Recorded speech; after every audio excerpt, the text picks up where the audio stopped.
दोस्तों नमस्कार, मैं पंडित ब्रजभूषण शर्मा स्वागत करता हूं अपने YouTube चैनल ब्रजभूषण पॉइंट में। मैं आपके सपोर्ट व सहयोग के लिए आप लोगों का बहुत बहुत धन्यवाद करता हूं। आप सबका प्यार और स्नेह देखकर मेरा मन अति उत्साहित है।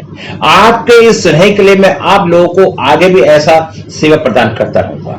आज मेरा जो वीडियो बनाने का थीम है, बहुत लोग के फोन आ रहे हैं मेरे पास। जैसे जैसे मेरा परिवार बढ़ता जा रहा है वैसे वैसे लोगों की भावनाएं, सोचों में परिवर्तन आता जा रहा है। हर आदमी की एक इच्छा होती है, एक अंतिम इच्छा।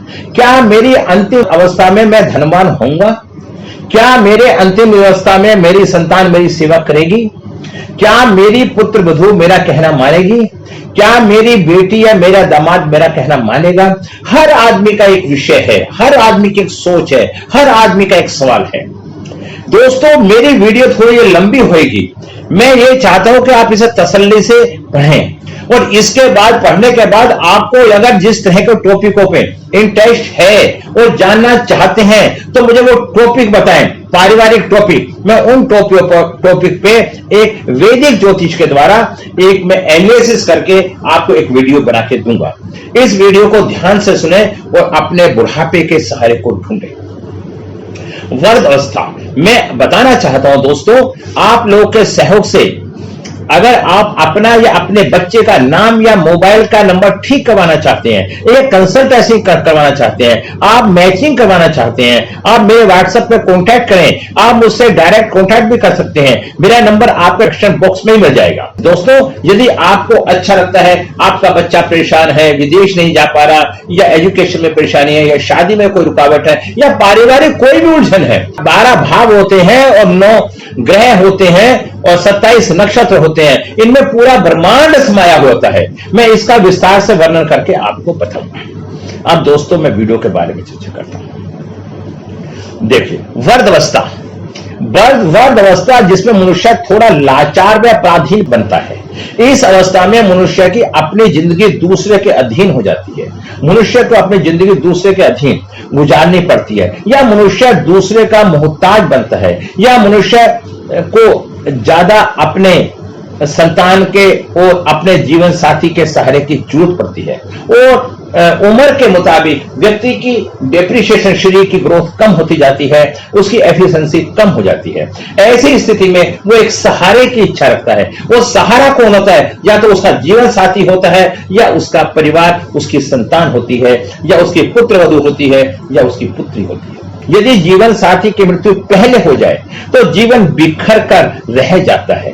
विधवा बनना या विधुर बनना एक कष्टदायक जीवन होता है। हमारे वृद्ध अवस्था सुख व दुख हो सकती है, इसलिए हमारे ग्रहों की महत्वपूर्ण रोल प्ले करते हैं।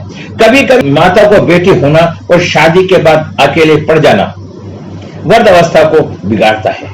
कभी बेटा या बेटी विदेश चले जाते हैं, तब भी माता पिता अकेले पड़ जाते हैं। पत्र वधू के साथ तालमेल सही न मिलने के कारण, वधू का अपने सास ससुर के साथ संबंधों का अच्छा न होने के कारण बेटा और बहू विदेश से जाते हैं और माँ बाप को अकेला ही छोड़ जाते हैं। बेटा और बहू उनके हाल पर छोड़कर चले जाते हैं और उनके मन में कोई तरस नहीं होता, और वो माँ बाप दुखी रहते हैं और रोते हैं कि मैंने अपने जीवन में ये गलती करी, ऐसा करा, वैसा करा। उनका एक वो बन जाता है और बहुत दुखी रहते हैं। हमें अब ये अवस्था किसी की भी कहां से देखनी है? हमारा लगन होता है, लगन में हमारे 12 भाग होते हैं। और हमें परिवार के सुख को देखना है तो हमें चौथे स्थान से देखना पड़ेगा। चौथे स्थान से देखने की आज्ञा हमारे पूर्व आचार्यों ने दी है, क्योंकि हमारे 12 भाग होते हैं। चौथा स्थान परिवार के सुख का होता है। हमारे पूर्व आचार्यों ने यह कहा है कि आप जो चौथे स्थान को पूर्ण रूप से हर तरीके से देखें। अंतिम स्थिति के समय जातक धनवान होगा या नहीं, या खस्ता हालत होगी। जीवन के अंतिम समय में वह कोई सेवा करवाएगा या बिना सेवा करवाए ही चला जाएगा। मृत्यु का लंबा इंतजार करना होगा, या पलक झपकते ही मृत्यु हो जाएगी।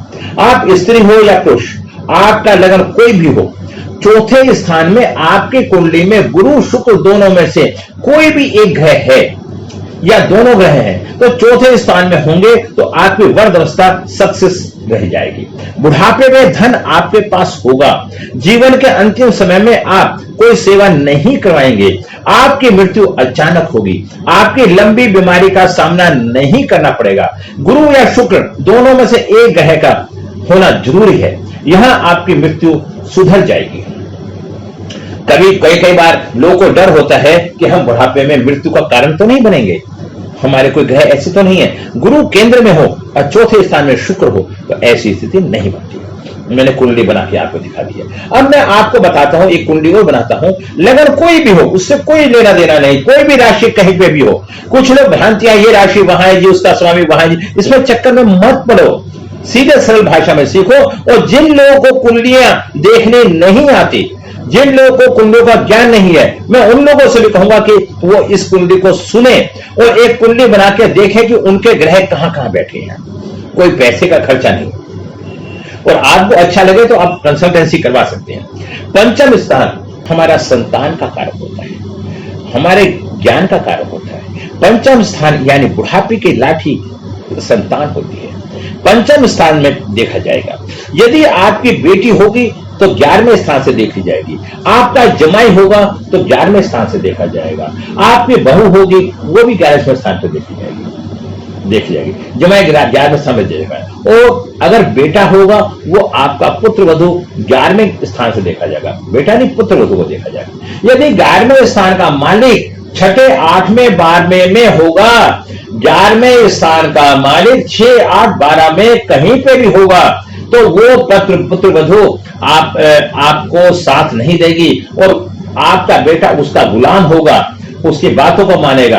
आपका दामाद भी आपका साथ नहीं देगा, आपका बुढ़ापा कष्टकारी रहेगा और आप जीवन में एक परेशानी का सामना करेंगे।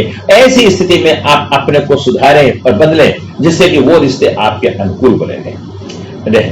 अवस्था में ध्यान नहीं रखेंगे, आप पुत्र भी पुत्री के वश में होगा, आपका जमाई भी आपके काम नहीं आएगा, वर्ग अवस्था में बिगड़ जाएगी।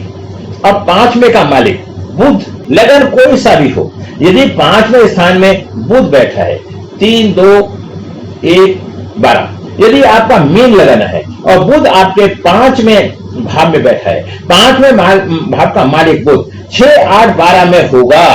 5 का मालिक यदि ये संतान का कारक होता है, पुत्र हो या पुत्री, यदि 6, 8, 12 में बैठ जाएगा तो आपको काम नहीं आएगा, क्योंकि बुढ़ापे की लाठी सिर्फ हमारी संतान होती है, हमारे बुढ़ापे में ख्याल रखती है। इनका मालिक जब 6, 8, 12 स्थान में चला जाता है संतान का मालिक, तब संतान हमारी आवश्यकता बरकरार नहीं करती और जरूरत पड़ने पे हमारे काम नहीं आती। यदि 11वें का मालिक 6, 8वें 12वें में नहीं होता तो पुत्र वधु जमाई का बुढ़ापे में साथ मिलेगा। संतान का मालिक पंचम स्थान भी आपका 6, 8वें 12वें में नहीं होगा तो आपको बेटा या बेटी का सुख भी मिलेगा और बुढ़ापे यहां सुधर जाएगा। आपकी कुंडली में लगन में कोई भी ग्रह हो और चौथे स्थान में शनि, तुला या मकर का आ जाए या कुंभ का तो वर्गोत्तम होगा। आप थोड़ा इसे ढंग से पढ़िए और सुनिए। वर्ग अवस्था में मजे से गुजरेगी। चौथे स्थान में शनि यदि बलवान होता है, चौथे स्थान में शनि बलवान होता है, तुला, मकर, कुंभ का होता है तो ये वर्गोत्तम भी होता है। जिस राशि में आपका चौथे स्थान में शनि बैठा होगा वही राशि शनि 9वें स्थान में भी बैठा होगा, वर्गोत्तम कहते हैं। आपकी वर्ग अवस्था मजे से गुजर जाएगी, धन आपके पास होगा, शारीरिक दुख भी कम मिलेंगे। या कोई अन्य राशि या शनि चौथे स्थान में बैठा होगा, तुला, मकर, कुंभ का वर्गोत्तम भी हो, कोई भी अन्य राशि चौथे स्थान में होगी तो आपके पास धन नहीं होगा, मृत्यु का इंतजार करना होगा, क्योंकि शनि की गति धीमी है, मृत्यु धीमी गति से ही आएगी।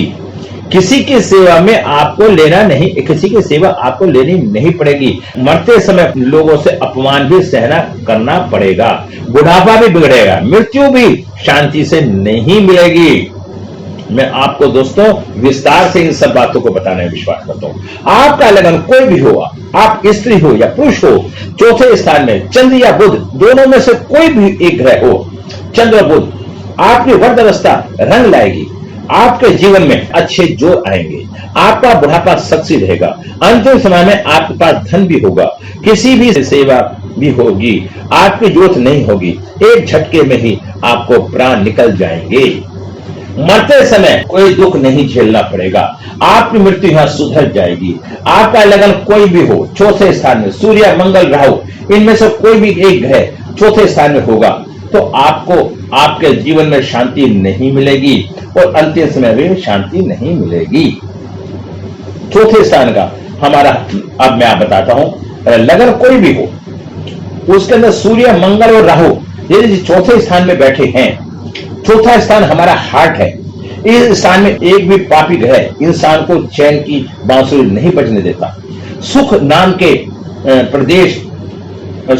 प्रदेश में जातक को प्रवेश नहीं करने देता, सुख नहीं देखने देता। सुख के पीछे जातक भागता है, उतना ही सुख उससे दूर भागता है। ये रेगिस्तान में पानी का घड़ा है, ढूंढता है फिर भी प्यास नहीं बुझती। ऐसे में बीमारी, तकलीफ का सामना करना पड़ता है। मृत्यु यहां कष्टदायक होती है। दोस्तों ध्यान से सुनो, अगर चौथे स्थान के अंदर आपका सूर्य, मंगल, राहु है तो ये स्थिति होगी, मृत्यु यहां कष्टदायक होती है।